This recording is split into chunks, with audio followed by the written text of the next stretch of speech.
All right, we're just setting up here. Zoom is loading onto Facebook, Oscar. Okay. And we're probably live, but it just takes a minute to come up on my screen. So what, you see something differently on your screen than we currently do about the two of us when it goes live? A little bit, but we're live right now. Okay. So I want to welcome everybody to the live Powered by Passion webinar. I've got Oscar Valencia in the house. In two separate houses. That's when I say that, I think I got so-and-so in the house. So I've got Oscar in the house or in two separate houses. He's in Oklahoma. I'm in LA. And we are live today on Facebook, and we're going to be talking about culture. So our group Powered by Passion has collaborated with 4 different coaches. One of them is Oscar.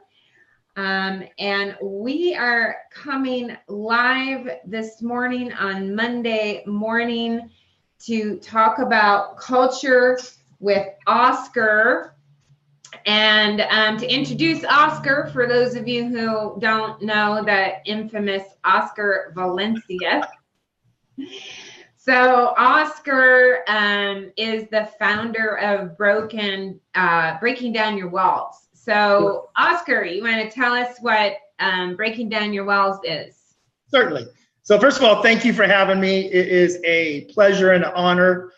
I feel like I know you personally, even though we've not met face to face. We've had some face conversations through technology, and that's what I love about technology is you get, our worlds might never have crossed in the real world, but they certainly have through the vehicle of technology. And I've been watching you over the last few years and kind of getting to know who you are and what you're doing. And I am excited for you and your journey and what you're up to. And it's so synergistic to so many of us. So first, before I had Breaking Down Your Walls, I'll rewind it a few more years because I'm old. And I'm a second-generation hairstylist with 3 out of 4 kids in my family having been in the industry. And I was literally born into the salon industry. My dad had an amazing salon in San Diego. He was a true founder and leader in the beauty industry going way back. He started cosmetology school at 38 years old with 3 kids at home to feed. And I was a brand newbie at the time. And so I grew up around this industry. It was never my passion. It was never my goal. My goal and dream was to play professional baseball, as your son probably has had some aspirations for that as well, as I've been watching you through Facebook. And I got pretty close. I was good as a little kid, and I got to be really good as a middle kid. And then I got to be even better through high school and college. I ended up getting drafted by the Pittsburgh Pirates. And I thought I was on my way to living my dream, but there's an old saying I heard from Ronnie Van Zant one time, and he said, if you want to hear God laugh, just tell him your dream. Yeah. And so apparently God had a different plan for me, and it was not baseball. And I ended up tearing my rotator cuff right after I got drafted. And that was kind of the beginning to the end of my baseball career. I was in college, a marketing major at the time.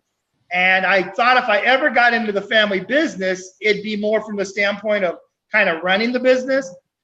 But after the baseball was kind of winding down, my dad started talking about retiring and selling the business and the building. We owned the great building in San Diego. And my sister had been working there for years, and she wanted no part of it. And I don't know why, but all of a sudden I was like, you can't let the family business go. And 3 weeks later, I left college and I went to cosmetology school and joined that business. And I found myself frustrated and not doing well at first. I've been watching everybody in the salon my whole life make doing hair look easy. I just thought you had to touch it and it was like, poof, it was there. And my fingers and hands and thumbs did not work in that manner. And so I struggled a little bit in school. And then my dad sat me down and really made me look at it from more mechanical versus artsy. And I was able to finally find some systems that worked for me, and then fell in love with it and fell in love with the art, and totally passionate about color, and eventually became a platform artist and a color educator, and did that gig for many years. And then 20 plus years ago, as well as doing hair, I started working with another company and started to do some coaching and consulting, and we did business seminars for the industry. And so I got a ton of training through that 20 years and working with that other company. And then 3 years ago, actually, just on the 15th was my 3-year anniversary of my company. And unfortunately, it was the day my father just passed away, on the 15th as well. Oh. And that's interesting that he passed on my anniversary of my business.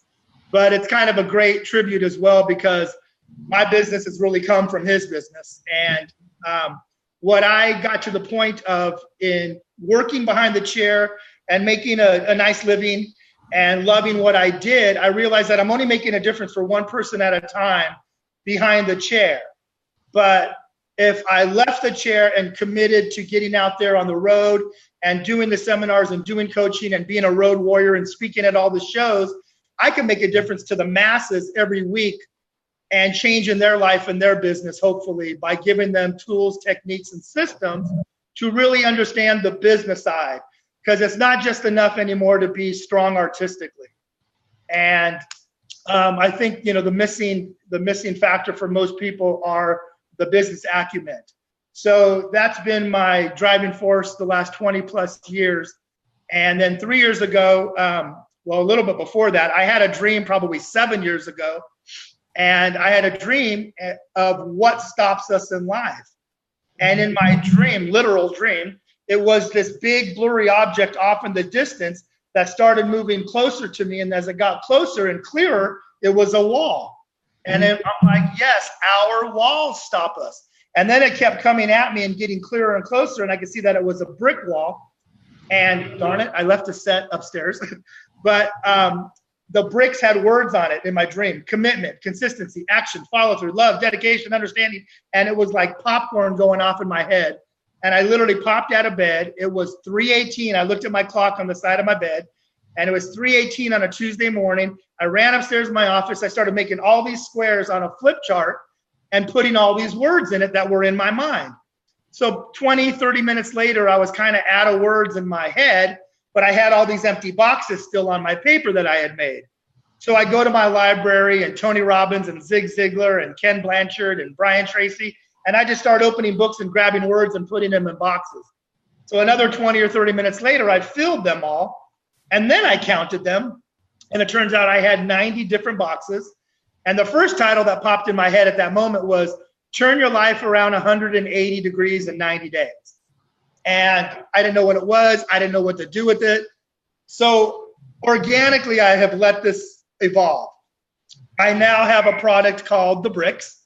And they literally look like bricks. And it's a brick artist on the front. And on the back, it has a word, the definition of that word, and an inspirational quote on each brick. So that's kind of my morning ritual. I break down my walls every morning by setting my intentions for my day. And I'll pick 3 bricks, whether my display board is that I have them on is 3 foot by 4 foot. So it's a big magnetic board. And it's my walls in my face, and I want it to be, because I want to acknowledge that I have them. We all do. Some of us will bury our head in the sand and pretend we don't. And then we end up getting crushed by our walls. Sometimes many of us, we're the ones who have built our walls when it's all said and done. And it's usually because something has happened to us, something was said to us along our life, and then we bring our Louis Vuittons with us the rest of our life, called our baggage. And we never work through it sometimes. And this turned out to be a great resource for me to acknowledge my walls and what's stopping me. And so I draw 3 bricks every day, and then I do what I call creating #power sentence. And that is my intentional sentence for my day, using those 3 words in a sentence. And then, so that's kind of where the company started. And I wasn't even out to build a company. I literally had this stupid dream, which turned out to be a great dream. but not knowing what to do with it left me feeling stupid. And years ago, I went to a training from Marsha Weeder. Oprah calls her America's dream coach. In fact, she reminds me a little bit of you, but I think she's even shorter. She's like 4'11", so she's this tiny little Jewish lady, but larger than life. And I went, I always say, who inspires the inspirers? Mm-hmm. Like yourself, we're always on, we're always working with people. People dump their crap on our lap, and we have to turn it into lemonade. But we get depleted, and we get empty, and we're human, and we have our bad days, weeks and months, etc.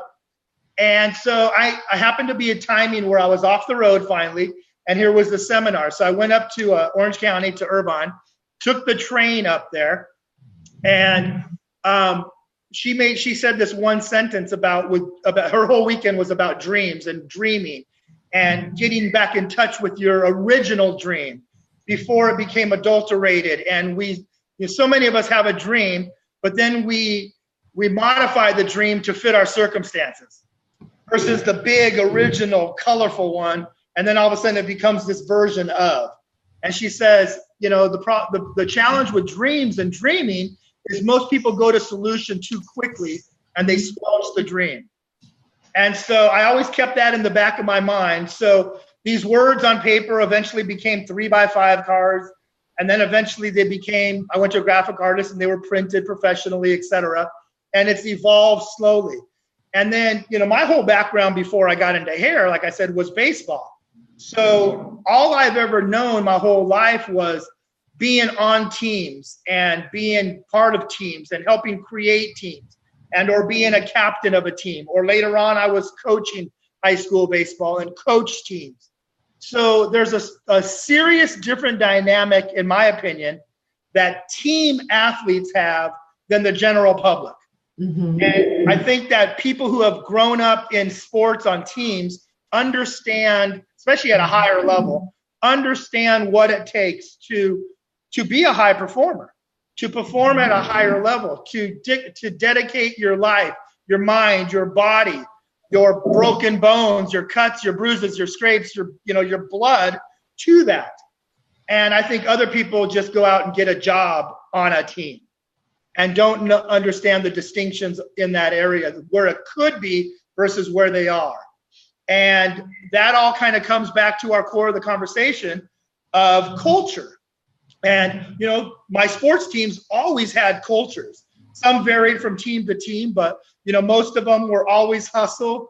Most of them were 100% commitment from the first pitch to the last pitch. And, culture was, winning with class and losing with class. And all my coaches taught me these things without me even understanding what they were teaching me. It was just ingrained. And as I got to be a little bit older and later on in my 20s, I understood that culture is self-managed when it's laid out strongly from the top. And then, let's say the top is the owner or the manager of a team or a company. And then you have your managers, and then you have your co-managers or whatever, your department heads, however it breaks down in your company. It's hard to manage people. It's easier to manage systems.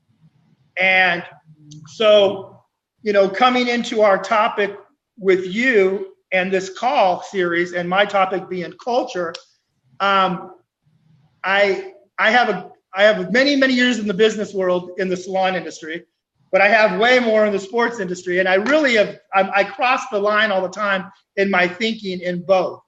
And I think if I ever opened a salon again, I would hire all ex-athletes who are passionate about hair and the business. But I also know of straight salons that when the leadership at the top is clear and it's defined and it's managed, their cultures thrive. And then I watch other companies come and go, like we all have seen over the years. I think a few years ago, I saw a Modern Salon post statistics that 80,000 salons were going to close that year. And that just dropped my jaw. And, bad for them, I guess good for the rest of the survivors to a certain degree. But I know that you're a major advocate in the salons, and especially in California right now, with all the things going on in the government and trying to really you're bringing the light to that subject, and I admire that. That's not something I care to do. So I'm glad there's yous of the world that are on top of that game, because we need everybody to really play that piece of the pie. But before I keep going and rambling, do you have any questions or comments? And then I'll keep going. Well, so yeah, your team thinking. Well, first of all, I want to start with my first little message that I jotted down for myself. I think that's what brings us as coaches together, with Jared and Bonnie and myself and you, is our shared value is changing lives. And I think that I do a lot of speaking at high schools and junior high schools, and my opening line is, I'm not a hairdresser, I change lives with a comb and a pair of shears.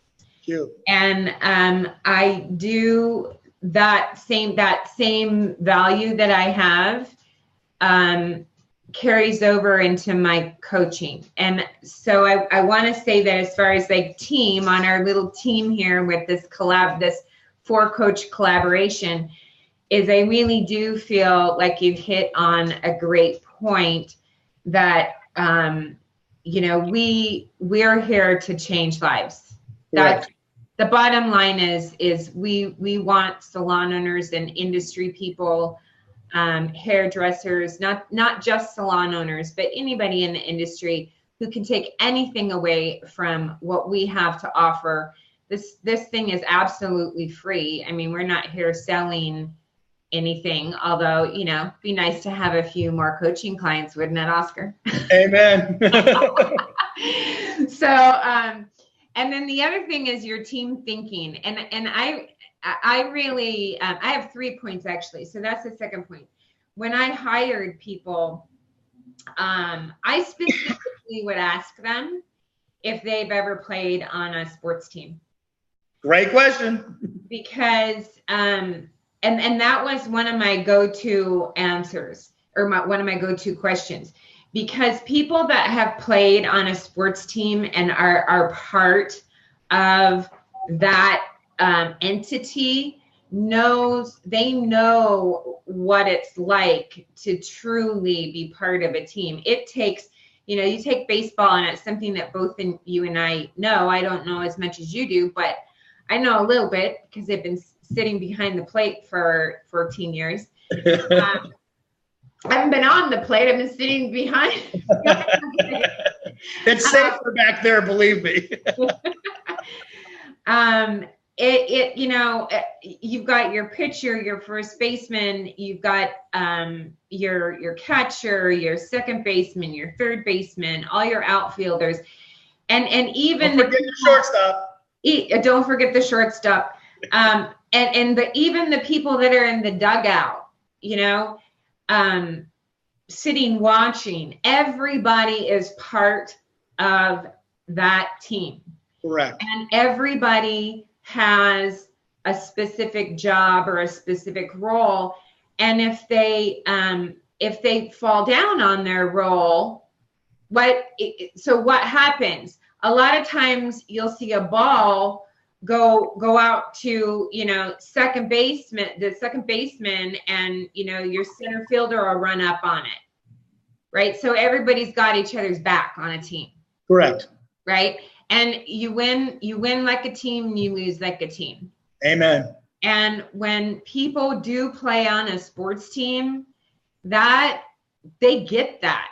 And so yeah, I totally love that one too. And there was a third comment that I had, but then I got off on that sports team analogy. And now that's okay. I'm sure it'll come back to you. Piggybacking on what you just said, I think that culture of a sports team, especially in the little league stages, and as you move up through those leagues, I don't know that the coaches are so aware of teaching that, and like that's their forethought. But I think it's the passion of the kids at a certain age that want to be a part of a team. I know sometimes when it's real young, parents will say, well, just try everything and go out for the sport. And if you don't like it, you can try something else. So I know there's some of those pressures, but I know there's other kids who are just dying to be a player and come out and try to go for it. So they want to be there. I know sometimes in our world as professional salon professionals and people that are coming in and interviewing, they want it, but they don't know what they want yet. They don't have clear defined ideas or dreams even yet, but they need a job. And so I think sometimes they're operating at a desperation versus inspiration in moving in their future path for their future. And I think many owners, the biggest challenge is they are hiring at a desperation and not inspiration. And I think that's where culture gets very muddy in a company. And I think that many owners might have had an original idea and maybe even their quote unquote mission statement of what they wanted to do. And then that gets diluted down really quickly and certainly over time, even more so, to where a year or two down the road, you're one or two or three of those words of a mission statement that actually used to mean something. And it's not something that is self-managed. It's not something that is sustained. So, is your company culture determined by default or by design? Mm-hmm. And what would you say the majority of businesses are? Default. Yeah. And just to interrupt you, our very last master share is on hiring. Yeah. I don't know, it's the 16th or something like that. And what I think people don't understand is hiring is a system.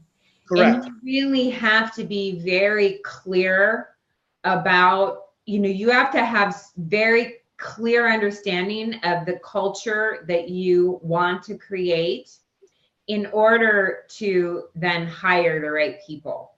And Gary Call had said something on a post I made one time. I bet I know what you're going to quote. What? Become an education company, not a chair filling company. Yeah. Become an education company, not a chair filling company. And as soon as we our owners understand that you're not just filling chairs. If that's what you're just hiring to fill chairs, and I see it, people do it all the time, even desperation versus inspiration. Yeah.